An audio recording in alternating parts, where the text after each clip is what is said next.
Do you have a laser cutting machine? Are you always trying to get good CNC cut files? With the logic tray system, all I have to do is place the pattern or an actual part on the board and trace it out with the pen stylus. For this particular gasket pattern that I'm tracing it out, I'm using lines, arcs, and circles. And in just a matter of a few minutes, I will get a great file for cutting with the CNC machine.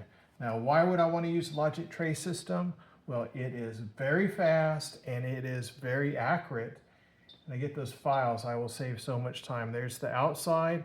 Let's now do some holes. I'm going to do 3-point circles where I just digitize any 3 points on the edge of the circle. I could also do center points and input the diameter. Just do my outlines.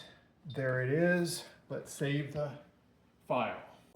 The boards come in a variety of sizes, with the most common size sold being 44 by 60 inches, but we also have larger ones and smaller ones.